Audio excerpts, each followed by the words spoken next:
Góða gestir, velkomin í Bíókvöld. Við ætlum að fjalla hérna The Northman, ameríska bíómynd, en það tölvöld íslenska líka. Þetta að hluta til íslensk saga og handritshöfundurinn, já, þeir eru tveir, það annars vegar Sjón, hinn íslenski skáldsagnahöfundur og kvikmyndaskáld undanfarið alltaf mikið, og leikstjórinn Robert Eggert. Og við erum einmitt komin hér með þrjá leikstjóra til þess að ræða þessa mynd, þá Ragnar Bragason, Ásgrímur Sverrisson og Haukur Valdimar Pálsson. Og byrjum bara að fá það allir að kynna sig og hérna heyrum kannski Ásgrímur við. Já, ég heiti Ásgrímur Sverrisson og er leikstjóri og kvikmyndagerðarmaður og er búinn að vera að vinna undanförnu að í fyrra þá var nú kynnt í RÚV þáttaröðin Ísland Bíóland sögu íslenskra kvikmynda og svo hef ég verið svona undanfarið ár svona með öðru að vinna ásamt fólkinu í kvikmyndamiðstöð að streymisveitu íslenskra kvikmynda. Það sem við erum að reyna að búa til vettvang til að almenningur hafi aðgang að íslenskum kvikmyndaarfi og þá erum við að tala bíómyndir, heimildarmyndir, stuttmyndir og vonandi sjónvarpsseríur og myndir í fyllingu tímans. Þannig að hugmyndin er þannig að verði svona bara, já, aðgengi almennings að sem víðust hópi íslenskra kvikmynda af öllu mögulegu tagi. En, já, nafnið á henni, það er ennþá í vinnslu og þeir eru að auglýsa eftir hugmyndum. Já, við vorum að auglýsa eftir nafni daginn, bæði hjá meðlimum akademíunar og reynda bara hjá almenningi og það eru komnar vel á annað 100 tillögur, þannig að nú er dómnefnd að svona fara yfir það og vonandi verður það bara kynnt innan tíðar og vonandi er ekki of langt í þessi streymisveita opni, en það er kannski rétt að taka fram að hún verður náttúrulega ekki komplett þegar hún opnar, hún verður kannski opnar með vonandi nokkrum tugum titla og vonandi nær 100 en nullinu, en við skulum bara sjá til með það, en svo náttúrulega bara heldur þetta áfram. Höldum áfram að bæta inn og hérna, þannig þetta í sjálfu sér eilíðarverkefni og það er kannski líka annað sem er gott að taka fram hérna er að þetta er líka hugsað sem að það verður aðgengi að myndunum bæði hér innanlands en líka erlendis, en það fer samt eftir myndum, því að nú getur það verið að réttur sé bundinn á einhverjum tilteknum löndum eða svæðum í ákveðin tíma og þá er ekki hægt að hafa þær á þessari streymisveitu, en svo að lokum rennur sá réttur út og þá geta þær komið inn þess að seinna. Og svo kannski líka enn eitt í þessu sem er gott að minna á er að þarna verða ekki nýjustu myndirnar, því að við skal tala myndir sem eru yfirleitt svona eldri en 5 til 7 ára, þó að það getur verið einhverjar undantekningar á því. Þannig kannski líkast kriteríun svona þannig séð upp á hérna eðli.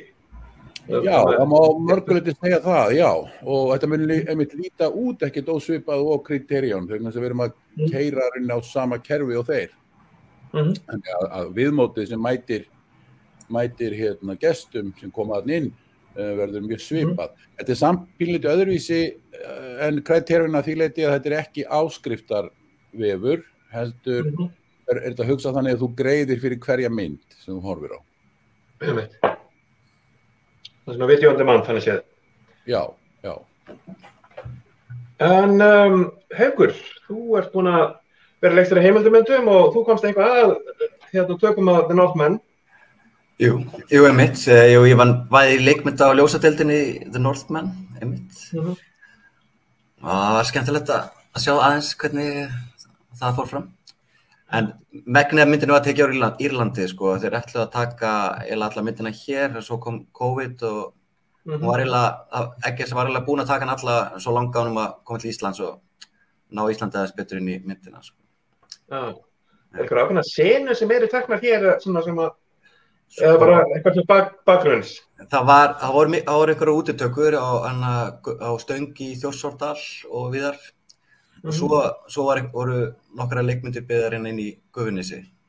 Já, Einn sem ég var að byggja, hún var byggð á málverk eftir Da Vinci, Madonna on the Rocks, en Robert Eggers hefur gaman að byggja rammana sína á klassískum málverkum. Eins og má sjá í The Lighthouse sérstaklega, sko. En annars ég bara að vinna í heimildamyndum og að taka stutta heimildamyndum Bjartmar Leósson, hjólakvíslara núna. Já. Við það gaurinn sem fer og finnur hjól? Já, það hann. Já. Einmitt. Flott. En Ragnar, hvað þú búin að vera brasa undanfarið? Ég sit við skriftir svona megninu til. Búin að taka það svona tiltölulega rólega svona á COVID-tímum. COVID skall á okkur hérna bara einhverjum vikum eftir frumsýningu á síðustu myndinni minni Gullragn, þannig að maður ferðaðist minna með myndina heldur en vanlegt það voru einhver kvikmyndahátíðir svona inn í holdi, þannig að ég tók því svona bara rólega og hlóð batteríin í einhverja mánuði og svo hef ég verið að skrifa einhver nokkuð verkefni svona hoppa á milli en skrifa sjónvarpsseríu þessa dagana og í vetur gerði ég eina svona stutta portrétt heimildamyndum eldri listakonur sem voru að setja upp leikrit í Borgarleikhúsinu og síðan núna bara einhvern tímann eftir áramótin, mann ekki alveg hvernig en já, maður bara svona í að koma sér á stað í eitthvað nýtt, sko. Já. En já, þú varst nú dálítið að horfa hana. Hvað ertu búin að vera að sjá merkilegt svona síðustu misserinn, eða síðustu vikunar? Náttúrulega Stockfish filmfestival var að enda bara svona fyrir einhverjum hálfum mánuði eða eitthvað. Ég þar í stjórn, þannig að maður svona var viðloðandi við það, þannig að maður sá nú alveg slatta. Það var margt mjög áhugavert eins og opna myndin Klondike, kom frá Úkraínu, var svona lýsandi fyrir það ástand sem í gangi í dag, þótt að hún sé fjallir nú eldri sögu en lýsir svona þessu hvaða áhrif þetta hefur á venjulegt fólk svona sem býr þarna við landamæri. Og svo var frábær sería frá Söru Gunnarsdóttur leikstjóra sem animator sem hét Mayor of Dicks sem svona stutt sería, sem sagt einhver svona 8-5 mínútna myndir. Alveg ótrúlega flott hjá henni og svona stóra uppgötvunin dálítið. Maður mjög spenntur að sjá hvað hún gerir næst. Hún var svona í flokknum efnilegustu leikstjóra sem við eigum sko í dag. Svo maður hefur verið að horfa svona eitthvað ýmislegt. Ég hef verið að horfa dálítið á Atlanta, sjónvarpsseríuna amerísku, frá Donald Glover, sem svona multitalent, Childish Gambino. Hann leikari, tónlistarmaður og höfundur og pródusent og leikstjóri og hvað hann nú ekki. Og það svona, ég held að sé núna fjórða serían í gangi, alveg brilljant, flott skrifað og skapar alveg sérstaklega svona flott andrúmsloft. Ég sá það með hvað heit hann? The Pirate of Love sem Sara gerði fyrir nokkrum árum, alveg mjög skemmtilegt svona. Já. Hvað það er 1. maí náttúrulega, það er bara ég bý á Snorrabraut rétt á Laugavegi, ég held að skrúðganginn sé koma að loka. Já. Byltingin er bara komin í stúdíóið. Já. Frábært. En Ásgrímur, hvað þú búin að vera að horfa undanfarið? Ég er búin að vera að horfa, ég verið að viðurkenna miklu meira á sjónvarpsefni eða seríur heldur en bíómyndir og það er nú líka slæðst með. Það er náttúrulega svona upplifunin svolítið að það hefur verið svolítið fátt fína drætti lengi og þetta sé undantekningar á því í bíómyndurum á ég við, af því að bara við erum að koma út úr COVID og svona og við erum svolítið að að reyna að skríða út úr því öllu saman núna. Þannig að það fyrir vonandi að rætast úr því öllu saman, eða auðvitað eru undantekningar. Ég man til dæmis eftir bara það var mynd sem ég sá á Netflix eftir Richard Linklater daginn, Apollo 10,5 sem svona eiginlega teiknimynd, hann gerir það með þessari svokölluðu rotoskóp aðferð sem hann hefur notað áður. Mjög flott mynd og svona sko, hún kannski líka hafði það til mig vegna þess að hann að fjalla hann á svipuðum aldri og ég, hann er aðeins eldri, en ég kannaðist við meira og minna allt sem hann var að tala sem náttúrulega segir maður það að maður ólst upp í amerískum kúltúr, skilur ég meira og minna þekkti það flesta, sko. Og þannig að það var gaman, það var líka bara, sko, hvernig hann blanda saman með fantasi og veruleika, mjög eðlilega, það flæðir mjög eðlilega á millið, mér finnst það mjög bara mjög gaman að horfa á þetta og skemmtilegt. Annars hef ég verið að horfa á sjónvarp fyrst og fremst og svo þetta bara klassíkina, sko, bara eldra stöf. Kannski best af þessu sjónvarpi, svona Last Days of Ptolemy Gray var ágætt sería með Samuel Jackson. Ég hafði líka gaman af nýju seríina Borgen.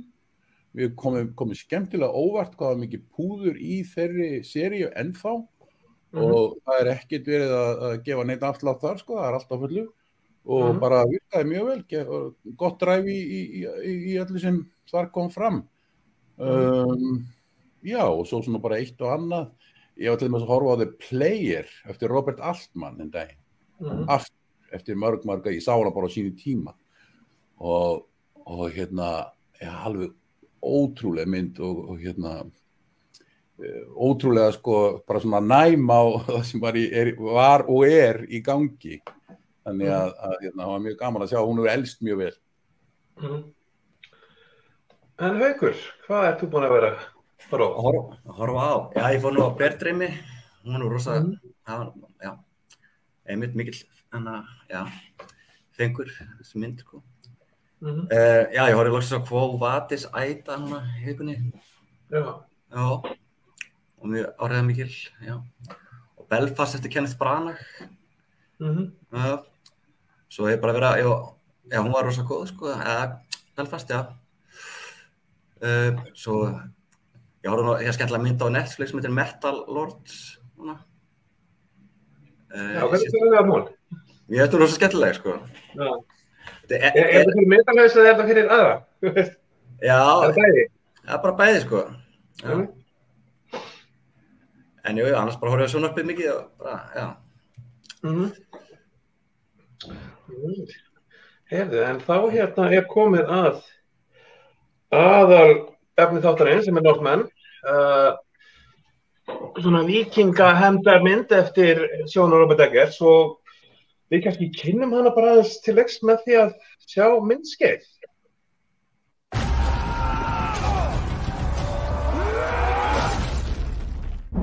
Now, behold.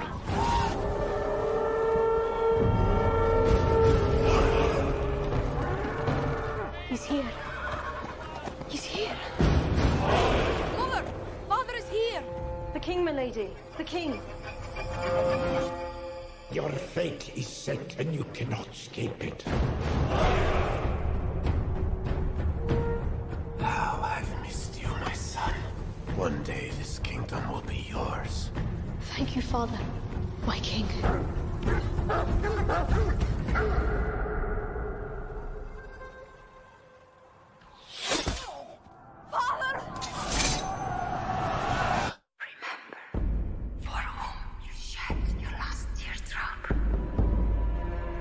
Fjolnir.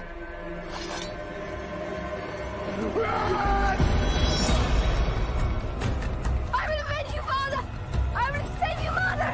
I will kill you, Fiona! I will avenge you, Father. I will save you, Mother. I will kill you, Fiona.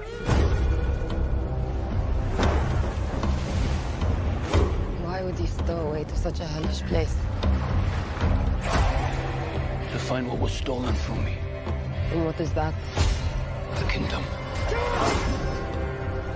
You must choose between kindness for your kin for your enemies. Your strength breaks men's bones. Have the cunning to break their minds. And night by night, we will carry out my pledge of vengeance. I will avenge you, Father. I will avenge you, Father. I will save you, Mother. I will save you, Mother. I will kill you, Father.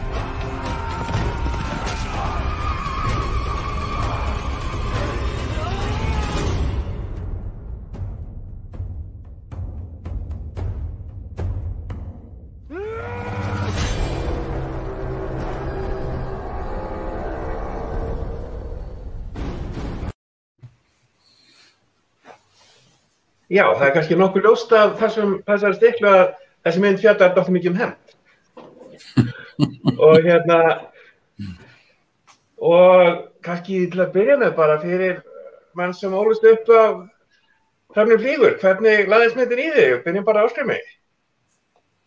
Já, það náttúrulega ekki hægt að komast hjá því að bera þessa mynd saman við Hrafninn flýgur. Á þess að ég sé eitthvað sérstaklega mikið að velta mér upp úr því og þó, það er svo mörg minni sem Eggers notar sem eru líka í Hrafninn flýgur.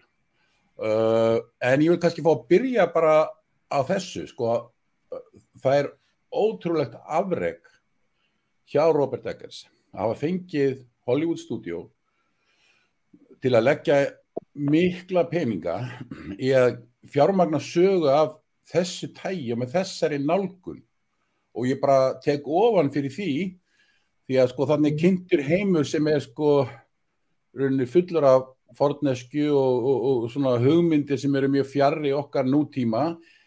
Við þekkjum þetta að einhverju leyti auðvitað gegnum okkar literatúr og þess áttar. Þannig að þetta er kannski ekki eins svona fjarlægt fyrir okkur þessar hugmyndir sem birtast í þessu verki eins og kannski fyrir aðra.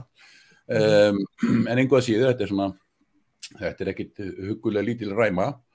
Þannig að mér finnst aðalega bara merkilegt að hann skyldi hafa fengið þetta allt í gegn að gera þetta svona. Þannig ég tek ofan fyrir því. Svo rifi ég upp þegar ég heyrði fyrst eða var að byrja að heyra myndina löngu áður en hún kom út og þá var lýsing á sögutræðinum. Þá var ég svolítið undrandi vegna þess að þessi lýsing hefði annars getið verið lýsing á Hrafninn flýgur. Það er að segja að ungur drengur verði vitni að morði föður eða foreldra, fer síðan og reynir að hefna. Ok, þetta þú alls geta sagt þetta Hrafninn flýgur. Síðan komu svona rétt áður en myndin kom út, þá kom í ljós að þetta væri byggt á amlóðasögu, eða vísað í amlóðasögu og bara gott og vel. Það er eins og alveg ljóst, hann nota mikið af sömu minnum og Hrafninn. Og auðvitað má líka segja að þessi minni, þessi sagnaminni eru innbyggð í sjönruna að vissu leyti. Og kannski, en mér langar að telja þau upp, svona áður en við förum að tala aðferðafræðina, hvernig hann gerir þetta. Við erum fyrsta lagi með þessi ungu drengur verið vitnið að morði foreldra eða föður og fer síðan og leitar hefnda. Svo erum við með drengurinn flýr morðvettvanginn en er eltur uppi en sleppur. Í Hrafninum er hann sleppt vegna þess að hann er sýnd miskunn. Í Northman þá sleppur hann vegna þess að hann stingur augað úr árásarmanni sínum og sleppur þannig. Sú sena fær síðan payoff í báðum myndunum. Það er að segja, í seinni hluta beggja myndana þá annars vegar í Hrafninum þá þyrmir gestur þessu manni sem þyrmdi lífi hans á sínum tíma. En í Northman þá er hann drepinn, það er að segja hann gengur alla leið klárar að stinga hann gegnum augað. En þetta er einhvað síður, þetta er sama senan í öllum meginatriðum. Í báðum myndum býr aðalpersonan, gestur eða amlóði til kaos og ringulreið gagnvart þeim sem myrtu föður hans eða foreldra. Það segja svona, í Hrafninn flýgur þá teflir það þeim saman, en þarna býr hann til svona terror gagnvart íbúunum á staðnum. Og svo er það móðurinn sem er eiginlega sama á systirinn í Hrafninum. Í báðum myndum þá bendir hún aðalpersónunni á að staðan er flóknari og margaraðari heldur en þeir halda þeir eru bara að setja í hefndarhug en báðar eru að benda á að það eru fleiri hliðar sem þarf að skoða og báðar rauninni benda á að hefndin blindgata, hún leiðir ekki neitt sko. Og báðar rauninni á ákveðnu augnablik svíkja son eða bróður. Og svo líka í báðum myndana vera aðpersonan hengd upp og pyntuð og það gerst við öllum góðum myndum. Hvað er það? Það gerst við öllum góðum myndum, það ekki? Jú. En ég er ekkert að saka þig, ég er ekkert að segja þetta sé eitthvað eftir ég er bara að draga fram hérna líkindi. Hérna. Og í báðum myndum þá nær aðalpersónan ætlunarverki sínu. En með ólíkum hætti að vísu, engu að síður sögnin náskild, sko. Hefndarlöngunin blindgata og leiðir bara til harmleiks. Í hrafninum heldur hefndaringurinn áfram, en í hérna, amlóða sögu, eða í Northman, þá hérna lokast hringurinn, en vonin kannski lifir við vitum að sonur amlóða er á leiðinni. Þannig að þetta ansi mörg líkindi og já, hægt að svo sem fabulera heilmikið við það. En þetta, já, ég alveg til í það. En einmitt Ragnar, hvernig fannst þér svona þessi hefndarþráður virka? Mér varst hann, eins og Ásgeir að lýsa, að því þetta náttúrulega, það það mörg líkindi við Hrafninn flýgur, maður, sko, ég var fyrir pínu svona, ég ætla ekki að segja vonbrigðum með sko, ég bjóst einhvern veginn við hann myndi kom einhver fleiri twist í þennan klassíska þráð, sko, mér fannst eins og svona, ég hefði séð þetta 100 sinnum áður, sko, þannig að hérna, ég var fyrir pínu svona vonbrigðum með sko, hérna, að vantaði nýja brummið fyrir mér kannski í fléttuna, og þetta var svona fyrirsjáanlegt allt, sko, þessi svona, hvað segir maður, þú veist, hérna, við erum með einhverja höskulda viðvörun hérna fyrir fólk sem hefur ekki séð myndina, sko, en hérna, þessi svik móðurinnar, sko, seinni hlutanum, mér fannst það að vera mjög fyrirsjáanleg strax frá byrjun, sko. Þú veist, þetta er pínu snúin mynd, sko, að því leyti, þú veist, ég held að við sem að, þú veist, höfum svona þessa rætur í sögunum, höfum Hrafninn flýgur og allt þetta, þetta er svona partur af okkur kúltúr einhverju leyti.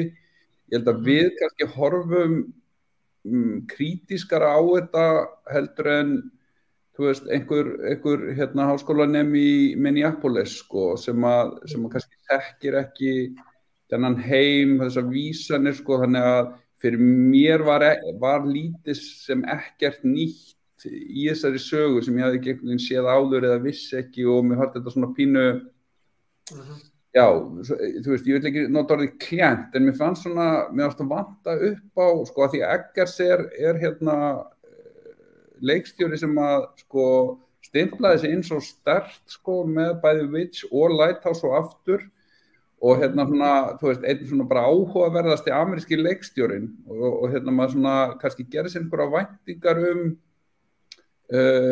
þú veist, að því hann er arthouse leikstjóri, hann er pínu svona hérna mér fannst hann verða hérna pínu fórnalamb peningana, eða sem sagt hann er hérna með einhverjar $80 milljónir eða hvað það er, sko, og þarf að uppfylla einhver ákveðna hluti, mér fannst hann ekki leyfa sér að fara nógu langt með efni, þú veist, það er ekki nema í svona kannski fantasíusenunum, þú veist, sterkasta myndin eða þú veist, svona sterkasti visuallin í myndinni er Valkyrjan með spangirnar sem er svona, sem kom hann fram í trailernum líka, sem er svona, þar fannst mér hann vera að fara með mig á einhvern stað, sko, sem að ég bjóst við að færi með mig á, en þetta var svo lítið og ég veit náttúrulega ekki, ég las ekki handritið, mig grunar einhvern veginn að þetta sé mynd sem að hérna hafi litið eitthvað pínu öðruvísi út, sko, í handriti og fyrsta klippi. Mig grunar að hérna peningaöflin hafi svona eitthvað farið að fikta í þessu. Það er kannski aðalega ein sena sem mann dettur hug bardaginn við eldfjallið. Það var þetta bara, Hollywood moguls var bara við erum með mynd sem gerst á Íslandi, við viljum fá okkar eldfjall. Ég veit það ekki, mér finnst einhvern veginn, hún var dálítið svona, þetta var svona hefðbundin hefndarsaga, það sem að er forvitnilegt fyrir áhorfanda, fólk sem kannski þekkir ekki, þennan tíma sögunar eða þennan svona víkingakultúr og þetta verður það kannski áhugavert. En fyrir mig og aðra kannski sem að þekkja minnin, visual hlutin og allt þetta sem að margt var vel gert, verður það bara svona pínu hversdagslegt þannig að ég held að að maður sé kannski ekki 100% dómbær á svona áhrif myndarinnar að því leyti með sjónræna hlutan, tímabil og annað slíkt en handritslega og framvindulega kom myndi mér aldrei á óvart ég var pínu, ég vil ekki segja að mér leiddist, en mér leiddist aldrei mikið á köflum Ja. En Haukur, kom eitthvað þér á óvart þegar þú sást hana?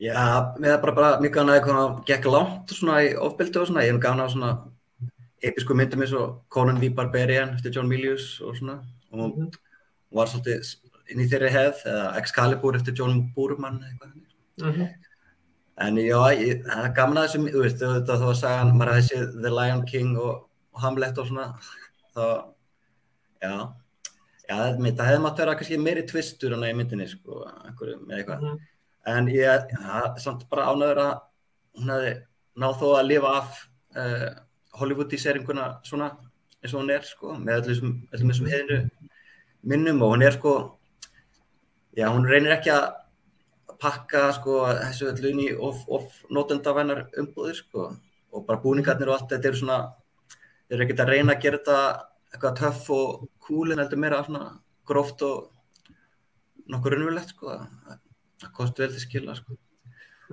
og já, mjög alls konar smáatriði sem voru skemmtileg ég er mjög gaman að Willem Dafoe í myndinni hans persóna var svolítið svo hirðfíflið Jórekur í Hamlet en líka eins og höfuð Mímis í Ásatrúnni og svona margt svona sem að sjón svona næra koma inn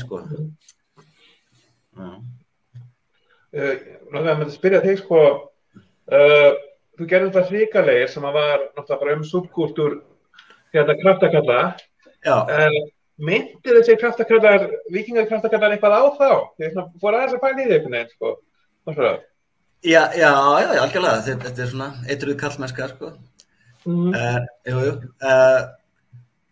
myndu kallinir í The Northman mig á, hvað sér á þá? Já, á kallinni hrikalegir, svona bara hvernig þeir eru svona rimjandi og brjálæðir alltaf Já, algjörlega, já, þetta er svona þetta frum mannlega dæmi Já hvað sér Þú nefndir einmitt Conan Barbarian og Excalibur, maður kannski verið að sjá dálítið svona undanfarið þessar miðaldamyndir undanfarið þessi The Last Duel og The Green Knight hafa alveg verið á Hollywood budget en maður hefur ekki beint fengið hvað skal ég segja Hollywood ending á þær Eru menn að taka meiri sjensa í miðaldadramana núna en áður? Ég veit það ekki, miðaldadrama er náttúrulega ekki mjög algengt yfirleitt, þannig að það er kannski að ná eitthvað utan það. Hins vegar reyndar hafa víkingasögurnar verið ábyrjandi í sjónvarpi undanfarin ár eins og serían The Vikings, sem verið mjög stór sería og margt þar mjög heillandi og áhugavert en maður er líka óanaður akkur er það gert og svona og svo framvegis ákveðin element Last Kingdom er önnur sería sem hefur verið líka ábyrjandi undanfarin ár og mörguleyti mjög áhugaverð líka en þetta hefur verið svona minna í bíónu og sögulega minna í bíómyndum þessi víkingatíminn sennilega út í út af þessu hefur verið nákvæmlega tortryggni gagnvart þessu gamla norræna sagnaheimi í Hollywood því að sennilega bara út af tengingunum við af því að þessi nasista lið tók þetta upp á sína arma á sínum tíma og þá var svona úr því eitthvað tabú sko, sem náttúrulega gersamlega óþolandi en látum það nú vera, við skulum ekki ræða það endilega núna. En sko það sem ég finnst sko, það sem ég sýnist með það sem Eggers að reyna að gera, hann reyna alveg konsekvent í því að eins og hann bara gerir myndir, The Witch var mynd sem það sem fantasíunni eða trúnni eða þessu innra lífi var samþætta við ytra lífið og algjörlega þannig að það flæddi bara mjög á milli og engin munur sko. Og það það sem hann að reyna að gera líka í þessari mynd og mér finnst það ég alveg móttækilegur fyrir svoleiðis sko. Mér finnst þetta bara, þegar það hefnast vel þá það æðislegt sko. Það engin munur á því sem í hugmyndunum í hausnum á þér eða lífinu sem þetta glíma við, það engin landamæri, það engin hlið á milli. Og það það sem hann held ég að sé, mér finnst hann að gera það sko, til þess að hann að segja okkur þetta það sem sker þessa mynd, þessa frásögn frá öllu öðru, eins og frá öðru annars konar, þetta ég, hann að segja það.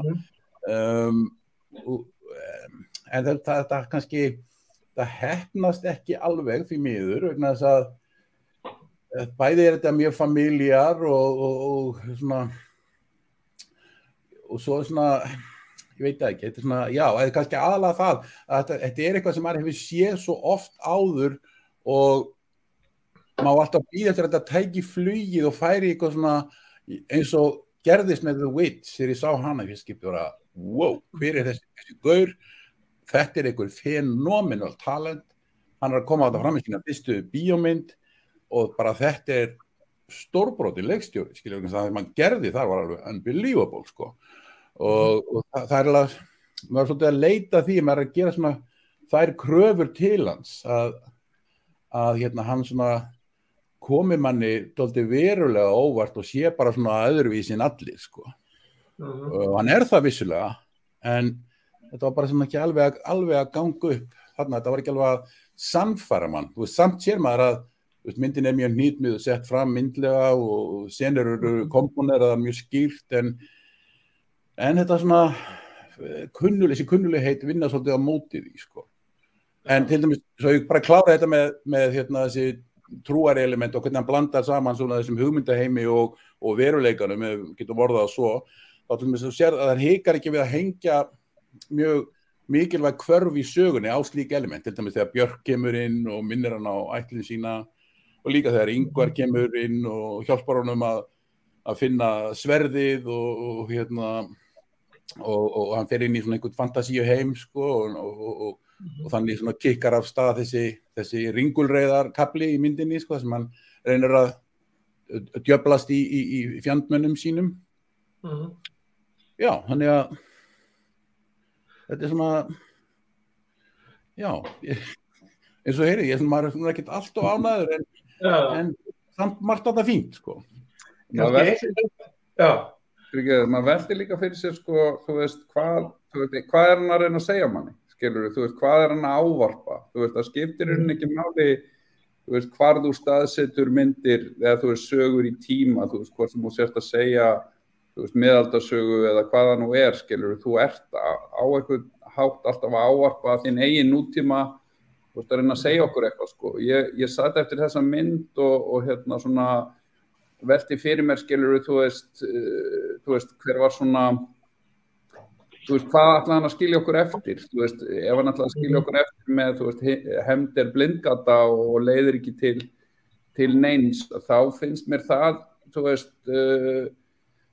bara ekki nægileg svona, þú veist, það búið að segja okkur þá sögur svo oft að það þarf ekki að hamra hana, sko, þú veist, mér fannst einhvern veginn vanta að einhverju leyti nútíman inn í frásögnuna, þá að því leyti, þú veist, að hann ávarpi, þú veist, einhvers konar nútímalegri hugmyndir inn í frásögninni, skilur, þú veist, það eru ákveðnir hlutir, þú veist, í þessum kultúr sem að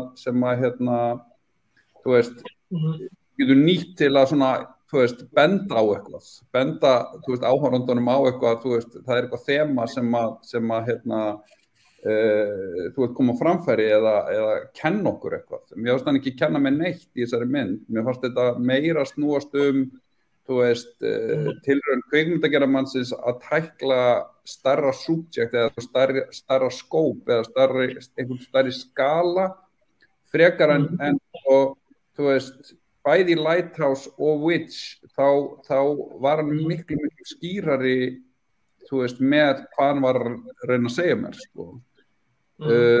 Ég held að hérna, þú veist, ég veit ekki með hérna, svona karaktersköpunin per se, skiljið, þú veist, í þessari mynd henni ábótavant að svo mörgu leyti og svona þræðir sem að, þú veist, ef við hugsaum svona feminiska vinkilinn,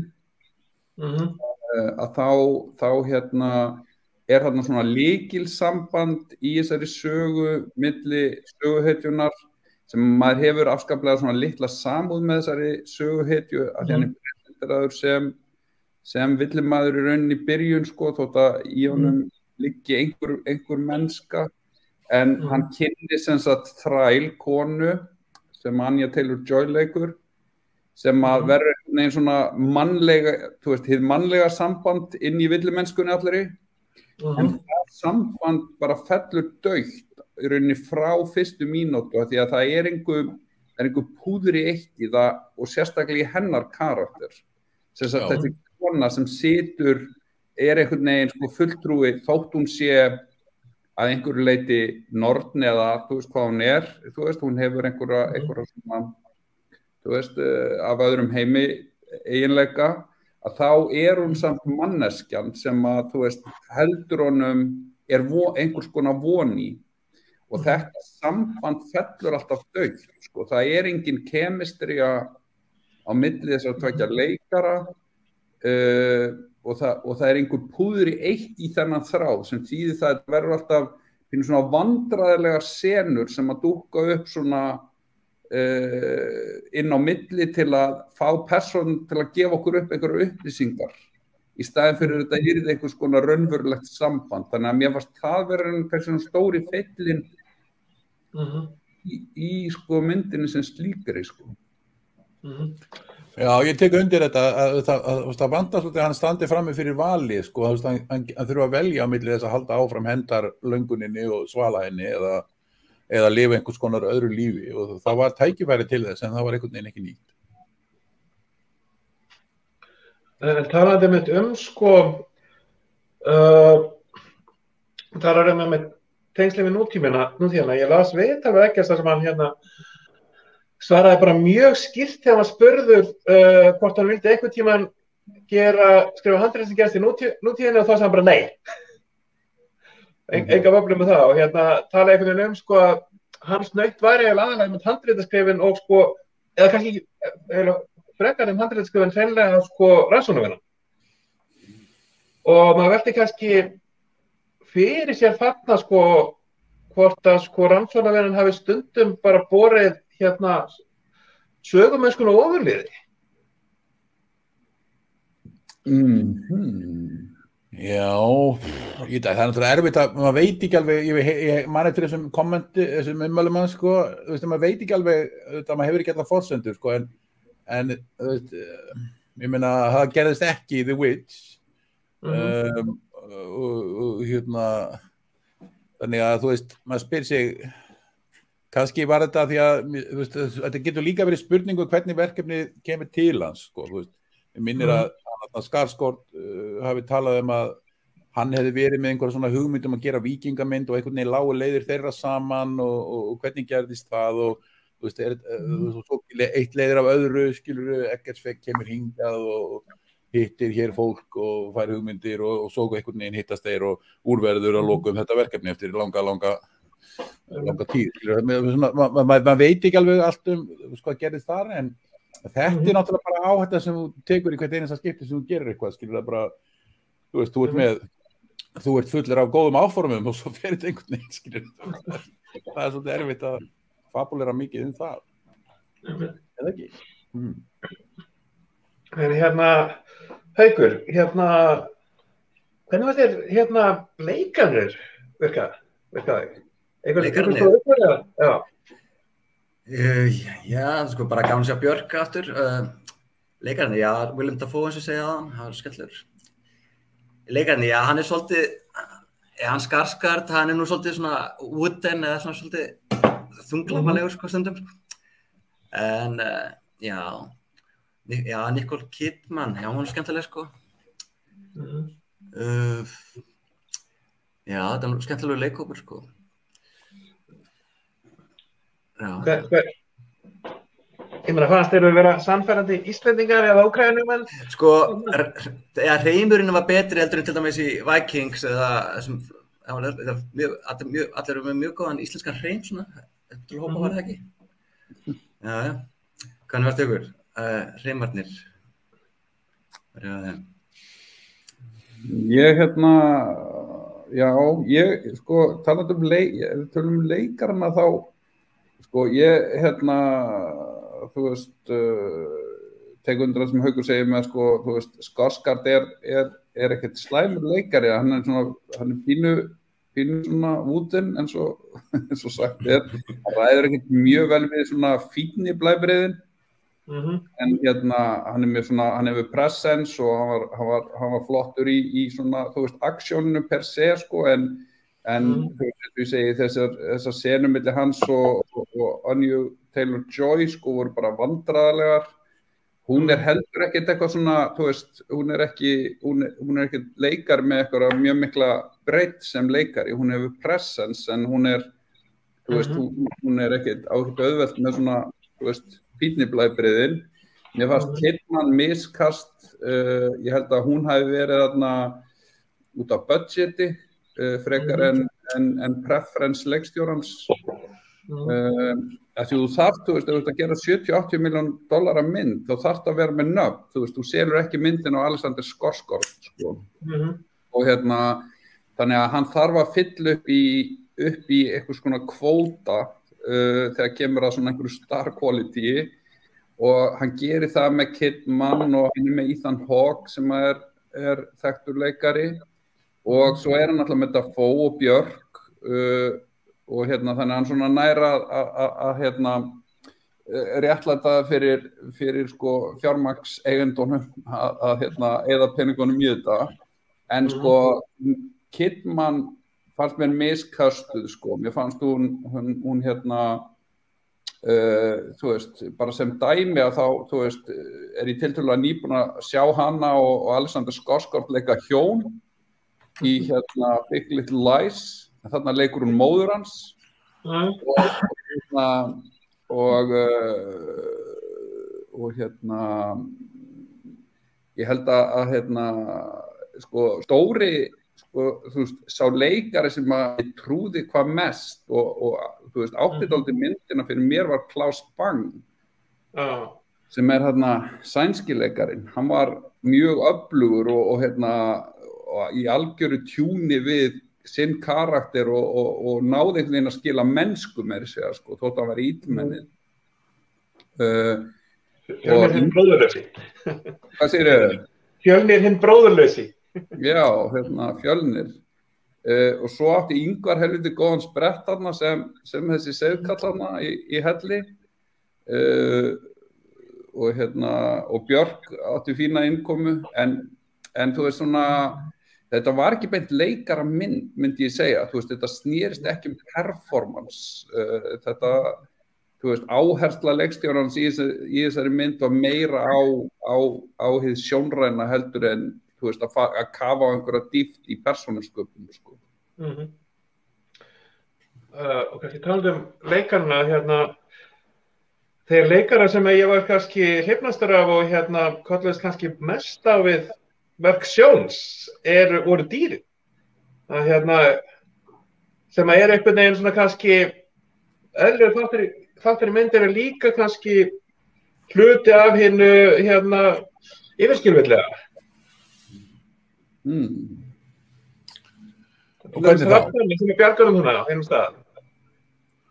Já, hrafnarnir, það er enn eitt elementið. Já, einmitt. En ég meina, ég hefði gaman að, það var skemmtileg sena, alltaf hrafnana að leysa hann úr haldi, það var sniðug hugmynd í sjálfu sér, en já, en það, þú veist, á endanum þá var það ekki, það var ekki eitthvað sem svona virkilega var lögð áherslu á sem einhver þráður eða gekk upp þannig að maður þannig að þetta stóð eftir sem áhrifamikið verk, skilur, þannig að það var búin að, það er svona fínt, fullt af áhugaverðum elementum, fínum elementum í myndinni, en sem heild þá er hún veik og já, en eitt sem sló mig líka, sko, hvernig það er náttúrulega áhugavert að sjá, sko, Írland notað, Donegal í Írlandi, þessi myndi var mest tekin, skilst mér, sem staðgengi fyrir Ísland. Og ég nú komið hann í Donegal og keyrt þar sveitir, þetta er æðislegt svæði, alveg svona fairy tale land, sko, bara maður er allan tíma, svona klisjan Írland alveg í 10. veldi, sko, og en margt svo sem alveg svipað og Ísland og greinilegt að þeim hefur tekist að finna nokkra ágæta staði sem gæti alveg verið í Ísland og svo er Íslandi blandað inn í þetta, þannig að þetta hafa verið ágætt, þetta verður ágætt svona fantasíu heild, en maður tók líka til því að í myndinni eru mörg þessi að landslagið á Íslandi og á Írlandi sem á að vera Ísland en notað á svona hátt sem er mjög svipar og margar íslenska myndir hafa gert í gegnum tíðina og hafa fengið bágt fyrir. Þannig að verið sagaður klisjusúpu og kannski það element, sko, það hluta því að sko, við höfum okkur hætti til bara almennt Íslendingum að við erum svolítið viðkvæm fyrir að sjá sögur okkur sjálf á hvíta tjaldinu, við erum svolítið fljóta að fara að dæma, við erum til dæmis, við bregðumst illa við ef það er ekki fyllt geografíu, sko, og svo framvegis, við erum viðkvæm fyrir svona hlutum og líka hreinlega bara það að okkur hættir til að taka myndmáli mjög bókstaflega. En hann hikar ekkert við að gera þetta, sko, þú veist hvernig hann setur eldfjall, onni fjöru, onni dal, og þetta er allt onni, allt er bara onni öllu eins og honum hentar, sem er náttúrulega bara sjálfsögð og eðlilega aðferð til að búa til kvikmynd, skilur, þú bara gerir þetta eins og þér hentar, sko. En já, og svo leikmyndir sem svarandi húsagerðina, það er meira útlægin heldur en Hrafninn flýgur. Já. Og jafnvel búningar að vissu leyti líka, skilur, en sérstaklega svona húsagerðin og þetta, já, þetta er svona meira skylt við þann heim sem birtist í útlaganum heldur en í Hrafninn flýgur. Ég segi þetta bara mjög gaman, þetta er bara svona. Ég var kannski spáðast líka bara sko, tekur þetta svona í kannski höfundarverk sjálfs í bíó, ja, þú veist, þetta er kannski svona, þú sér bæði element úr lambi, úr dýrinu, þar sem að kannski því dreift á fleiri dýri, þau verða einhvern veginn svona mikla personur í myndinni, en svo sér við líka náttúrulega bara spratternu og Reykjavík Vainlósing Massacre. Svo var það einn sko á kaflum. Já, ég átti mig ekki alveg hvað það átt við með notkun á dýrum í þessari mynd. Hvaða element eftir þá að vísa í? Þau svona koma svona hér og þar, þú veist, það er refurinn sem er nú pínu skuggabaldur, sko, kemur nokkru sinnum. Jú, hann gerist nú ekkert mikið, hann er eitthvað smá moment, sko. Já, og Hrafnarnir náttúrulega. Já, þannig að þetta er svona, og jú, það er svona, hvernig þetta er svona fléttað inn sem bara hluti af heiminum einhvern veginn. Jú. En sko það sem mér fannst eiginlega kannski mesti veikleiki við myndina var samt sko, það hvernig Eggers svona, og þess að ég talaði að kannski hafi heimildavinnan borið myndina ofurliði, er að finnst bara ekki bara í þessari, líka pínu hinnum, sko, að þá er stundum eins og sko, fólk talar eins og upp úr bók út af að það er náttúrulega einu heimildina sem eru til þessa tíma. Mér stundum bara vanta að karakterinir tali eins og mannfólk, sko. Jú, en stundum ertu bara rosalega glaður og þakklátur fyrir það, nákvæmlega, að bara fara alla leið í því að gera þetta mjög svona high-end reality eða þú veist svona skáldlegt allt saman, að því þú ert í þeim heimi og dvelur í þeim heimi og hann gengur upp fyrir þér og þið langar til að vera í þessum heimi, þá ertu bara alveg dauðfegin að losna út úr nútímanum hversdagsleik, og veist þetta æðislegt, þannig að það getur stundum alveg gengið, alveg, það getur svínvirkað. Ég meina, bara svo ég tala nú Shakespeare, ég meina, hversu oft hefur maður sko ekki bara gersamlega orðið dáleitur af þessum texta sem náttúrulega eins fjarri einhverju hversdagslegu talmáli svo hægt að hugsa sér, en hann svo seiðandi og heillandi og hann gersamlega getur gripið mann heljar tökum. Og þannig að þú veist, þetta alltaf svona spurning heildina sem gengur upp, sko, þannig að það í sjálfu sér fyrir ekkert sérstaklega, ég ekkert fyrirfram eitthvað neikvæð eitthvað því, sko. Já, þetta var eitthvað sem ég fannst ganga upp í Green Knight rosalega vel. Og hún var einhvern veginn sannfærandi fortíð, en leið sannfærandi bara talandi í öllum einhvern veginn, bara svona, og leikur í þeim og svona, Ég gafst upp á þeirri myndi, þú veist, óbærilega leiðileg. Ég bara, sorry. Hvað þessi mynd að fara? Hvað að gera þetta? Mér leiðist, þannig ég hætti að horfa á hana. En síðan náttúrulega erum við með sko kannski vonandi viðtökufræðin hefur náttúrulega verið sko Bandaríkjamenn oft náttúrulega mjög viðkvæmir fyrir einmitt víkingum út af því að nasistar sumir hafa eignað sér þá. Og stendur það kannski í myndinni fyrir þrifum að ekki að sé að passa sig á mikið eða þú veist. Hann að passa sig mikið? Það er spurning. Ég held að nasistar bara að fíla hana mjög vel, sko. En þetta er mjög erfið barátta, svona metapólitísk barátta menningarlegt yfirráðasvæði á þessum menningararfi okkar sem að allir hafa skoðun á í dag, sko. Mjög erfitt, en já, hann virðist ekkert vera að passa sig á því að gera ekki mynd sem að þeir myndu fíla, sko. Eða það? Nei. En þú veist líka að það gengur ekkert að vera að hugsa þetta pakk, skilur ég, who cares, skilur ég, það getur ekki verið issue í því að gera myndir að passa sig á einhverju svona liði, sko.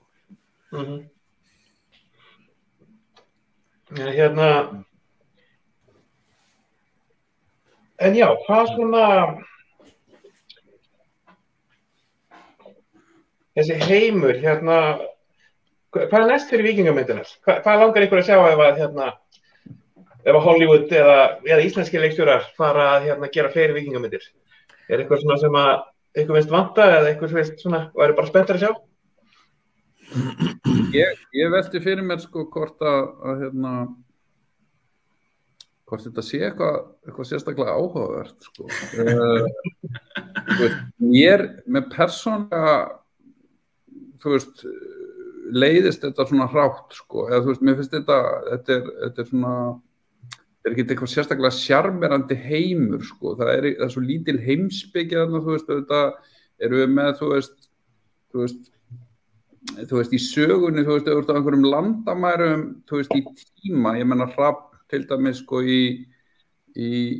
skugga Hrafnsins, þú veist, er hann að skoða sko, þú veist, og í Hvíta víkingnum líka sko, þú veist, er hann að skoða þess að svona, þú veist, kristnitökuna og einhver sko, þegar eitt tímabil tekur við að öðru sko, en svona suppugangurinn í víkingum, þú veist, þetta er ekki, þú veist, svona einhver heimur sem að heillar mig sérstaklega sko, þú veist, þessa seríu sem ásinn nefndi á Vikings, Last Kingdom og hvað þetta er, þú veist, þetta pínur svona, þú veist, þetta er ekki, það vantar eitthvað svona, eitthvað sjarma, eitthvað mannlegt, með þetta snúast mikið einmitt bara þetta svona, þennan gróteska hluta, sko. Ég nú reyndar, já, ég er ekki alveg þarna, mér finnst þetta heillandi, þessi heimur, og mér finnst margt hafa tekist vel í, til dæmis þessum seríum Vikings og Last Kingdom, að því leiti þegar sko sagan fyrir að hverfast það hvernig þessi tveir menningarheimar samþættast og hvernig, þetta ekki bara svart og hvít, menn ekki bara í skotgröfum og hérna að reyna að drepa hvern annan, heldur farið í það sem gerðist, það hvernig þessir menningarheimar sko urðu að tækla hvern annan, skilja hvern annan og reyna að hérna, lifa á einhvern hátt saman. Þetta í rauninni lýsing á því og þau element í þessum seríum hafa stundum tekist mjög skemmtilega, svona áhugavert, það sem að verður engaged og það einmitt það mannlega í þessu, skilur, þetta að fólk ekki bara eitthvað eitt, heldur það marglaga og alls konar og alliansar shiftast stöðugt og þú ert stöðugt að sjá heiminn í nýju ljósi og það að kynnast einhverju manneski, það breytir þér og svo framvegis. Þessi element eru þarna verulegu leyti í þessum þáttum og það áhugavert, það mannlegt. Eins og sko, já, svo aðrir hlutir sem svona, kannski maður ekki alveg eins sáttur við eða finnst ofvikið svona skauta yfir á einfaldan hátt, en bara eins og gengur. En varðandi það sko hvort að, sko, þessi víkinga sjannra sem slík og þessi tími, sjálfsögðu, þetta að maður hugsa einhvern veginn alltaf þegar maður sér þetta, byrju við að vera að gera þetta, hvað er aðrir að gera þetta? Við að gera þetta, okkar hlutur að takla, þetta okkar upprunni, menning og allt það og við að hafa einhverja afstöðu til þess og svo framvegis, skilur á þess að ég ekki að segja við að vera obsessed á því, en bara þetta hluti á okkur og það var svolítið gaman að geta tækla það, en ég held að hluti af ástæðinni við höfum ekki gert það bara einfaldlega það kostar á mikið, sko. Já. En það væri alveg það marganátt freistandi að tækla hann heim, hvort sem við förum í þetta tímabil eins og Hrafn gerði með það, sko, fyrsta myndin rauninni landnámstíman, önnur myndin hérna, það þriðja myndin, það hvíti víkingurinn gerist í kringum kristnitökuna og þriðja myndin má segja, þá á ég við sko í skugga Hrafnsins sem kom nú 2 en rauninni þriðja í tímalínunni, hún sko lýsir hérna, eða svona kemst nálegast í að fjalla Sturlungaöld. Þannig allt þetta svona tímar mikilla breytinga og hérna, já, umpólunar á öllu og að því leytinu til alveg áhugavert, menn það vantar ekkert upp á það er mjög áhugaverðar hugmyndir sem alveg fullkomlega þess virði að díla við. Svo var þetta að fara meira út í það hvernig Tale tókst, það eiginlega önnur saga, sko. En við akkur heldum við þessu ekki áfram að einhverju leyti, ég er ekki að segja við að dvelja algjörlega í því, skilur, en bara, ég finnst þetta fascinerandi heimur.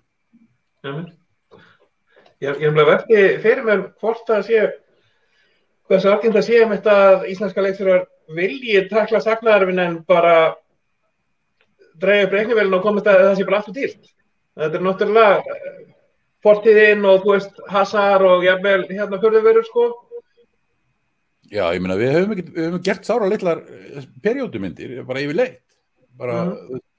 Og það þetta fyrst og fremst kannski út af kostnaði.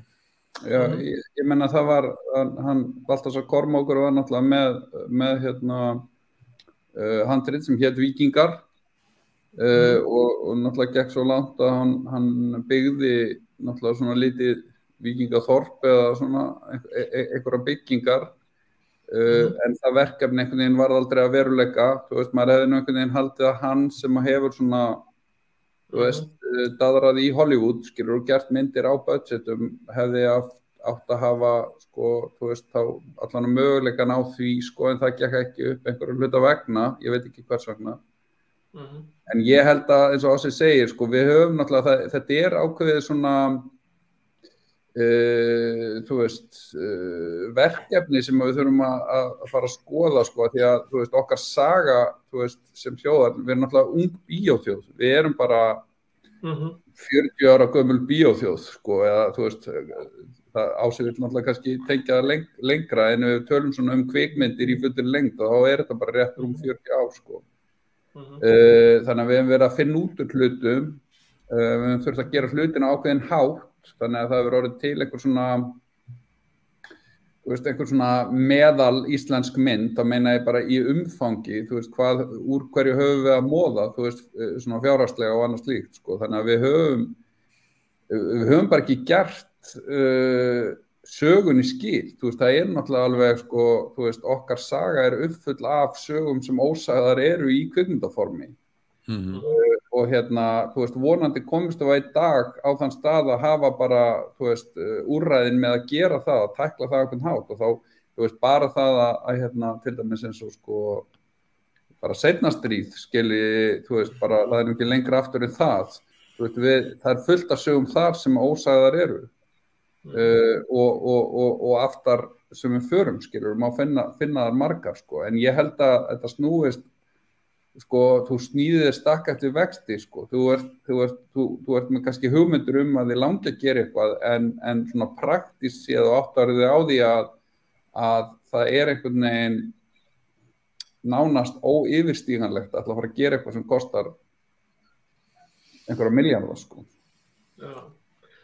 Ég mani með þetta Grímur Hákonar talaði sko, í einhverju viðtali að hann dreymdi að gera NATO-mótmælin. En það bara var eitthvað sem hafði aldrei verið raunhæft, bara peningalega séð, sko. Að gera hvað, segirðu? Að gera mynd NATO-mótmælin. Og þá tíma, sko. NATO-mótmælin? 1949. Ok. 49, já. Og Já. En Haukur, einhver mynd sem að þeir dreymir að sjá? Íslandssögunni eða Víkingasögunni? Já, ég gaman að sjá Hrafnkels sögu Freyskoða. Hún bara mjög svona náttúruleg saga, bara mann sem svona í stríði við nágranna og heiminn. Þannig svona litlar náttúrulegar svona sögur. Svo væri rosa gaman að sjá Sturlungasögu eða Óvinafögnuð og þær Einars Kárasonar bækur kvikmyndaðar, eða ég held nú að Pegasus sé að reyna að gera eitthvað svona Game of Thrones seríu úr Sturlungasögu. Geta það verið? Ég fyrst ég hafa séð það eitthvað. Já, eða True North. True North eða eitthvað. Ég er ekki alveg viss. Já, það eitthvað í gangi. Já, þessar litlu Íslendingasögur, svo Þorkels saga á Hafliða, eitthvað þannig, bara sjá svona, eitthvað svona realískar, náttúrulískar Íslendingasögur, það verið gaman. Já.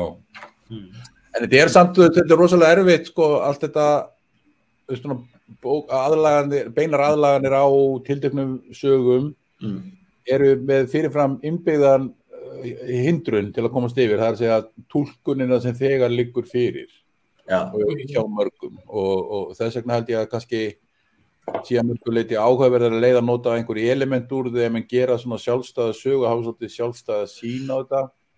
En á endanum þetta náttúrulega alltaf bara spurningin hvernig ætlar að gera þetta, hvaða samfæringu hefur fyrir þessu og hvaða peninga getur fengið og allt þetta sem fylgir því að búa til kvikmynd, bara eins og allar aðrar myndir, skilur. Þannig að en ég bara vona innilega að það sé hægt að gera meira af periódum myndum og algjörlega sammála það sem óbúslega margar sögur og okkar sögu sem eru á eftir að segja. Það var kannski eitt sem að ég hjá eftir sem var svona óþægileg nútímatenging sem var alltaf bara alveg óvart og náttúrulega ekki fyrir sér þá var Úkraínutengingin. Að blóðugasta atriði í myndinni bara það sem þeir að höggva mann annan í Úkraínu og hvernig sló það ykkur? Var það eitthvað svona? Já. Ég held maður var einhvern veginn ekki að tengja, ég tengdi það nú svo sem ekki alveg beint, ég upplifði þetta, sko, þetta kemur svo, þú veist, kynningin á því, þú veist, þetta svona karakterkynning, þessi sena, sko, að sýna, þú veist, hvert maðurinn eða drengurinn hvert hann hefur þróast, skilur, og hvert hann kominn, sko, þannig að landamærin eða per se, skilur, hvar hluturinn gerist var einhvern veginn ekki, þú veist, það var einhvern veginn ekki eitthvað sem ég var að velta fyrir mér akkurat á þeirri stundu, sko. Nei. Ég heyrði nú svo sem að einhverjum slafavinum mínum að þeir voru ekkert rosalega sáttir við framburðinn hjá henni Önnu Taylor á úkraínskunni.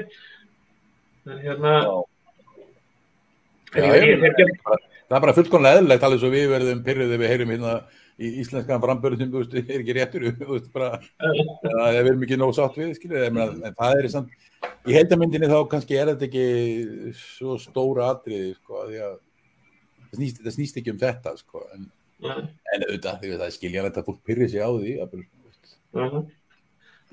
Já, erum við ekki líka bara þannig gera svo litla kröfur eftir að hafa heyrt Thor og Odin og Asgardians svo lengi, sko. Bara ef þetta er örlítið nálægt, þá það bara heldur gaman. Við fórum það að gera. Ég held að það verið byrjun myndanum að bara heyrða óvinn. Já, þetta nú gaman að heyra þetta svona nálægt með eðinu borið fram, sko. Já. Já, ég meina, það sjálfkrafa gaman að sjá, þú veist, eitthvað sem úr okkar menningu, úr okkar sögu, þú veist, á stóra tjaldinu gert á stóru skala og allt það, maður svona einhvern veginn sjálfkrafa móttækilegu fyrir því. Ég meina, ég bara man til dæmis vísa í bara þegar ég kom á frumsýningu á Hrafninn flýgur, sko, back in the day, og tjaldið opnaðist og myndin byrjaði og maður hafði aldrei séð neitt annað eins, sko, í íslensku samhengi. Þetta var, sko, ég upplifði þetta sem mjög stórt bíó.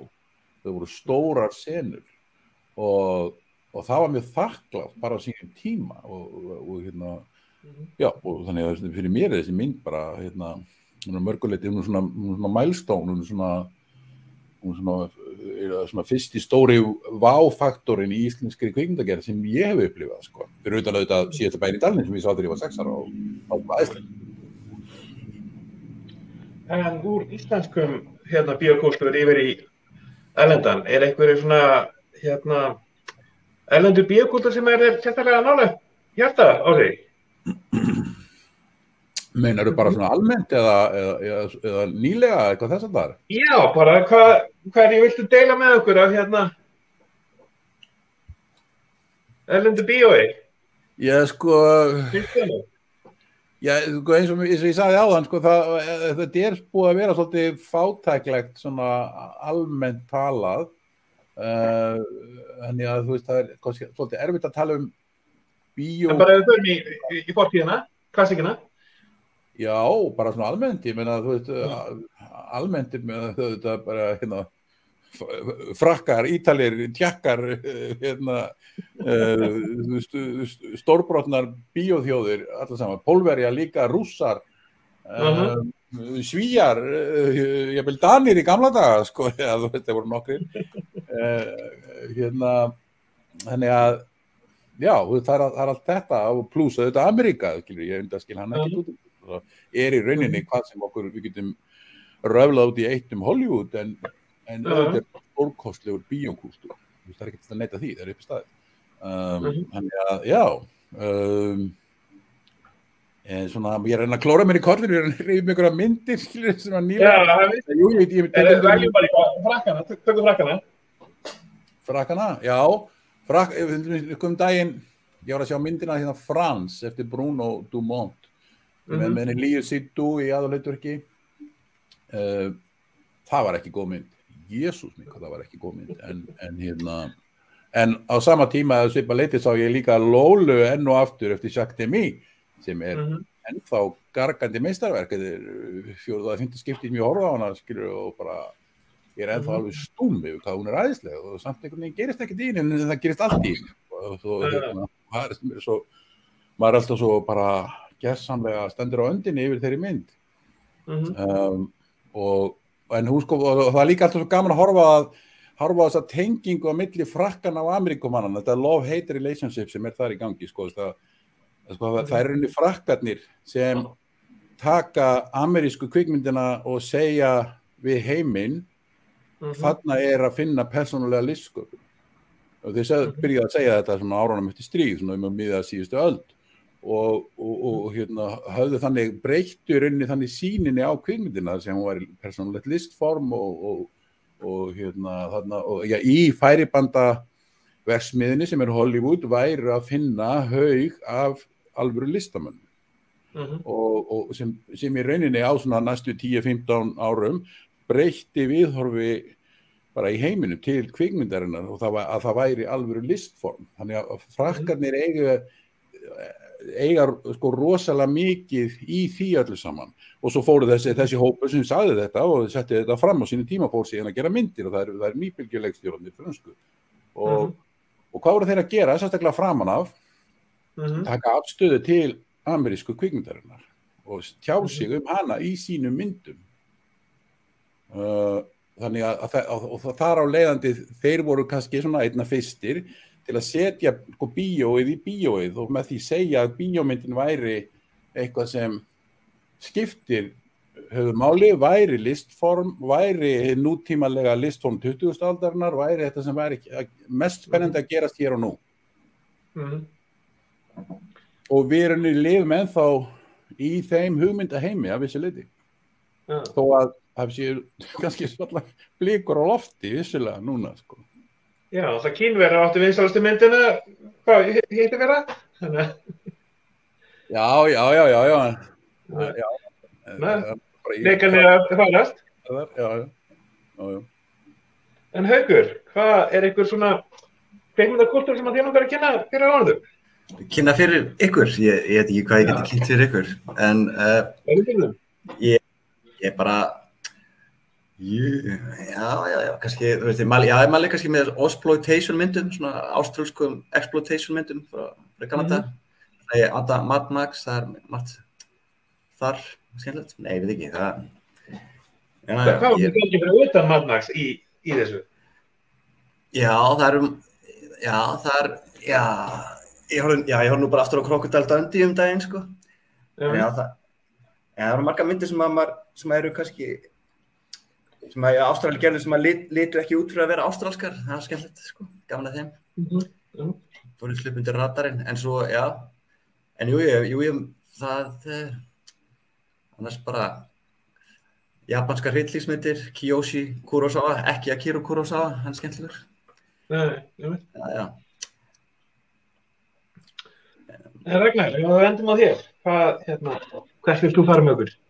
Sko, já, maður oft, þú veist, að velta fyrir sig bara, þú veist, Ási kom dálítið inn á það í byrjunum, þú veist, við töluðum dálítið sjónvarp, sko, hvar þú veist, hvar suðupotturinn, skilur, hvar hlutir að gerast og svona, og sko, mér finnst einhvern veginn svona, allan á þessari öld, sko, þú veist, hef ég svona sífellt meira sko, þú veist, ef ég að leita mér að kvikmynd til að horfa þá ég helst sko asískar kvikmyndir af því að sko í fyrsta lagi náttúrulega sko verður til bylgja eins og til dæmis í Suður-Kóreu sem að þú veist, ég menna Bong Joon-ho og Park Chan-wook og fleiri sko leikstjórar sem einhvern veginn, þú veist, sem náttúrulega undir áhrifum frá þú veist, heimskvikmyndagerð og amerískri líka sko, en sko menningar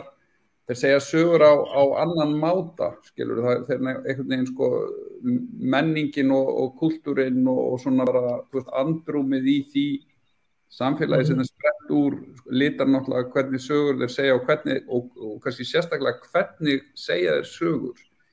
Þannig að sko, ef maður, þú veist, að leita einhverju nýju einhvern veginn, sko, þú veist, einhverju nýri bragðtegund, sko, þá leita maður, ef ég allan að leita til Asíu, sko, eftir inspirasjón og líka bara sem kvikmynd áhuga maður, sko, horfa á kvikmyndir. Þannig að ég myndi mæla með að fólk, þú veist, skoðaði, þú veist, suðurkórískar og japanskar líka, það er svona eitthvað að gerast í Japan aftur núna, en svo veldur maður fyrir sig, sko, þú veist, svona einsleitni, þú veist, í evrópskri kvikmyndagerð og hvað má og þú veist, það er sífellt erfiðar að fjármagna kvikmyndir, skilur, og sérstaklega myndir sem eru, þú veist, skrýtnari eða sérstakari. Ég horfði daginn í annað skipti á Jeanne Hillman eftir Chantal Akerman sem frá belgísk mynd frá 75 sem svona eitt af meistaraverkum kvikmyndasögunnar, 3 tíma löng eða rúmlega það, 3,5 tími held ég og svona fjalla um stöðu konunnar á þeim tíma, 75, þetta svona lykilverk í femínískri kvikmyndagerð. Og þar leifir hún sér hluti sem maður bara sér ekkert lengur, sko, sem svona, þú veist, bara einhvern veginn, það sem þú veist, mörk heimildamyndar og kvikmyndar eru óljós, maður svona upplifir þetta eins og dálítið svona flug á vegg, maður fylgist með konu húsmóður í Brussel í 3 daga sem sko, það virðist lítið gerast, jú, hún fer að brenna mat eða missa, þú veist, nýpúsaða skeið á gólfu eða eitthvað, sko, en þetta er bara svona dáleiðandi saga sem endar á mjög svona sjokkerandi máta og ég myndi endilega mæla með að fólk myndi kíkja á Jeanne Dielman eftir Chantal Akerman. Heyrðu þá. Látum þetta bara vera lokaður þátturins frá Northman til Chantal Akerman og bara kæra þakki fyrir komuna og þangað til næst. Þá bara drífið ykkur á bíó og athugið hvort að það sé eitthvað vitið sem við vorum að segja um The Northman. Og góða til. Takk fyrir okkur.